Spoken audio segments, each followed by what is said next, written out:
Hey, what's going on, everyone? It's Jeff at Lockdown Security. What's up? Bringing you an exciting video tonight, which is the Kenwood DMX1037S. So exciting, in fact, that it's 10:30 at night. It's dark outside, and I came into the office because I knew this had arrived today, and I wanted to make a YouTube video on it.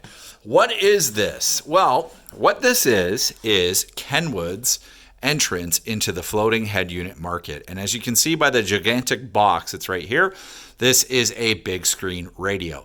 And not just any big screen radio. I think this is one of the best big screen radios available. Now, there are a number of different entrants into this field. It's a relatively new field. It's been around for about 2 years now in the head unit market.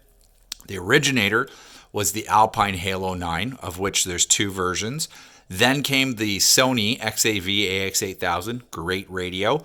Pioneer has released 3 different versions of big screen radio, and now Kenwood/JVC have 3 or 4 models, this being the Kenwood model, the DMX1037S.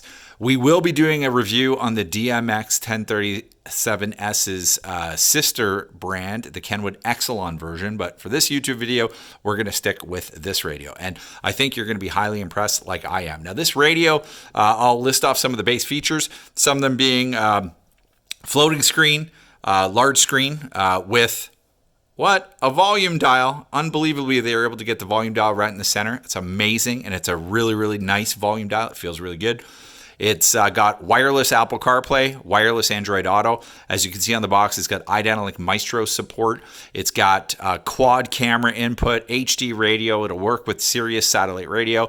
And it's got some cool features. I believe it's got Amazon Alexa support. It's got some weather features, as you can see on the box there. And it's also got some really cool features with regards to the screen and how they use the screen real estate and how responsive this screen is. So let me just get into showing you this right now. So as you can see, it's in demo mode. I just powered this up. I was so excited. I'm going to hit the home button. And basically, here you go. This is the HD radio screen.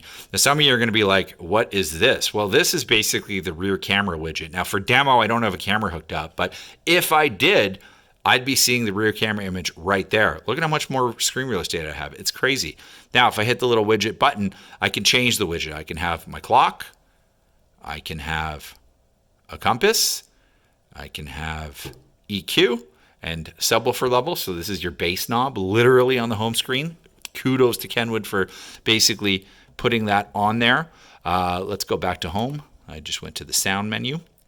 You can have your rear camera screen, and there's your weather widget. Now, my understanding, I got to read the manual, but my understanding is that if this is paired to your phone and you've got Wi-Fi from your phone, it's going to be pulling your weather data. It's going to show up right there. So that's super helpful. Imagine if you're driving across country or you're going to a different area, you're going to be able to get live weather data on the screen of your radio. And again, that screen real estate is so huge that it doesn't take up the entire screen. So you can multitask while you're driving. You're going to see down here, these are basically your main buttons. That's your Apple CarPlay. I'll go back. As you can see how responsive the touchscreen is. It's crazy. This is your Android Auto button. This is your cell phone button. There's your clock, HD radio settings, and then you've got your widget to go to the rest of the settings. So wireless mirroring, Sirius XM, Bluetooth, iPod, USB. And for those of you who are wondering, you can map these buttons. So if there's a feature of this radio that you would prefer down along the bottom, you can do that. Down here, this is interesting. This is the cam button. If I hit that, it's going to go to a black screen because I don't have any cameras hooked up to it. But if I had cameras, I'd be able to display them here. And what's cool about this radio is it's integrated with Kenwood's dash camera accessory. You can have their dash camera show up on the screen, manipulate the dash camera. Really cool, very unique to Kenwood. You've got basically your wireless mirroring button there. You've got your voice control. So if you had a phone connected to it, you'd have Siri or Google. Hey, Google, you can have that basically programmed there. This is your volume dial. Look at this, guys. This is absolutely my favorite feature of this radio is that it's got this big, really nice feeling volume dial. We have got our mute button right here. We've got basically our menu button on the side there. Now, I have to double check exactly what... okay. See, I just unboxed it, so even I don't know. So it's a multi-function volume dial. So basically the dial is not only a dial, but it's a button. So I'm pretty sure. There's my mute. If I press and hold the button, I go into mute mode. Wow, that's some pretty cool engineering, I must say. Now, let's go into a couple of other things. We can go to our audio menu. A lot of you guys are going to wonder about that. Man, there's a lot of adjustments here. You've got your high pass, low pass filter. You've got your speaker size, your field of sound, basically where you are located in the vehicle.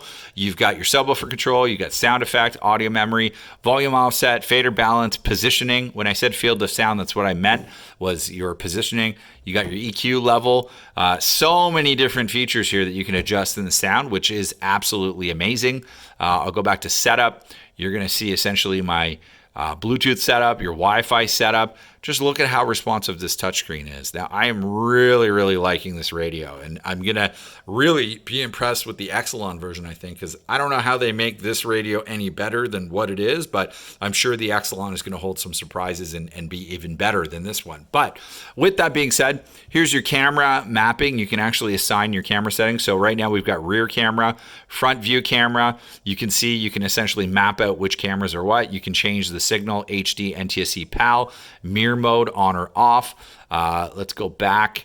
You've got your third camera input that you can program. So technically, guys, if you look at this, you can actually have a left, a right, a front, and a rear camera hooked up to it. Now, we've made a video of how Kenwood does this. One of the things that I believe this radio is lacking still is going to be a turn signal input. So essentially, if you had your side view cameras on there, you'd have to manually go to them rather than having your turn signals activate them. It's a small thing. It's not huge, but it is something that everybody should be aware of. If I had cameras hooked up, they would show in this screen so you could see the image, which is really cool. I see that they have an HD input. I'm assuming that that's going to be for the Kenwood HD camera accessory, which is awesome. Let's go back and see what else we can find here. We got our user interface. You can turn the beep on or off. That's the menu beep. Driving position you can change. You can change the button illumination color. So as you'll see, it's green right now. There we go. It's red, yellow, orange, violet, pink, blue, variable, and then user. I believe if variable, if you turn on there, this should cycle through the different colors as you're going to see. Very cool that Kenwood has basically allowed you to customize that. We'll go home here. I've got basically parking off. Let's take a look here. So home screen. I've got to read the manual about what parking off is, but I'm assuming that that means that the parking brake is off. That's why it won't allow me to do the mirroring. Let's go to settings again, if there's anything else I've missed. I actually want to show you here the Maestro settings.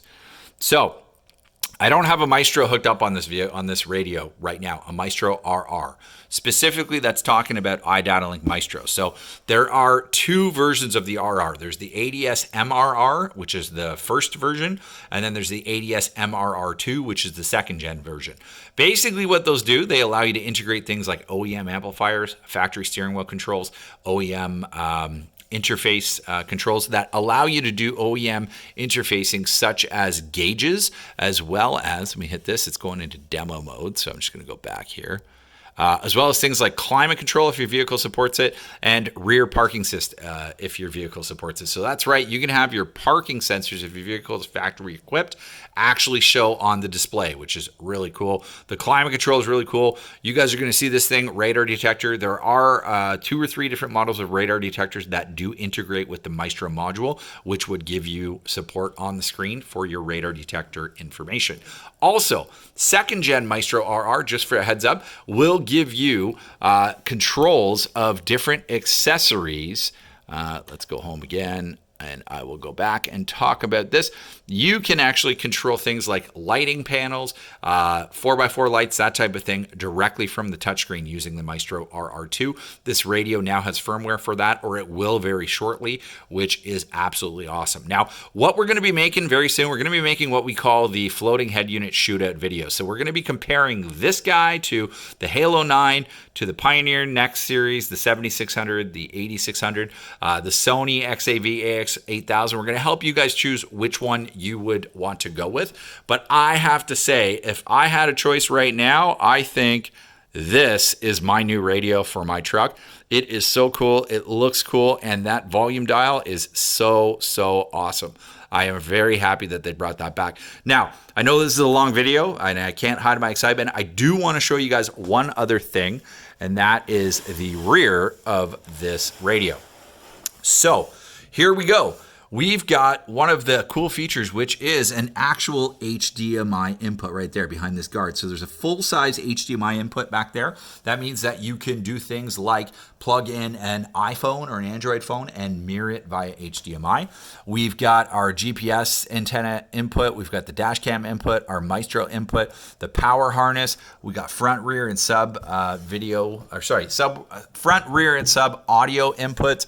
We've got front camera video input, third camera, rear camera, and then we've got USB antenna, and we have a video out. Now, one of these videos is mappable as the fourth camera, so that's how they're doing 4 camera inputs.